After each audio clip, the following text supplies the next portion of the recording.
యేసు రక్తమే జయం. పరిచర్య. Praise the Lord. ఆగస్టు 28వ తేదీ 2025. ఈరోజు దేవుని వాక్యము, అబ్రామా భయపడకుము, నేను నీకు కేడము, నీ బహుమానము అత్యధిక మగునని చెప్పెను.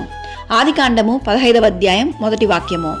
అవును క్రీస్తునందు ప్రియులారా, దేవుడు అబ్రహామునకు దర్శనమిచ్చి అబ్రహామునకు వాగ్దానము చేసెను. అబ్రహాము జీవితంలో ఈ వాగ్దానం నెరవేరడానికి ఇంచుమించు 25 సంవత్సరాలు పట్టింది. తన దాసుని వారసునిగా చేసుకోవడానికి సిద్ధపడిన అబ్రహామును దేవుడు, నీ గర్భమందు పుట్టబోవు వాడే నీకు వారసుడగునని చెప్పెను. చెప్పినట్టుగానే వాగ్దాన పుత్రుడైనటువంటి ఇస్సాకును బహుమానముగా దేవుడు అబ్రహామునకు ఇచ్చెను.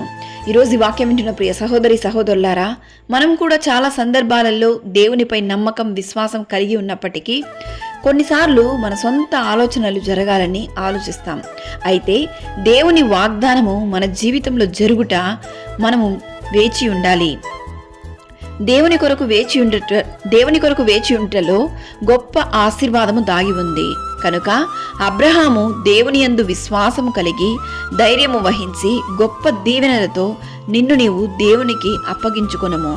అబ్రహాము వలె దేవుడు నీకు చేసిన వాగ్దానమును ఈ దినాన నెరవేర్చునుగాక. సకల ఘనత, మహిమ, ప్రభావములు యేసయ్యకు మాత్రమే కలుగునుగాక. ఆమేన్. God bless you.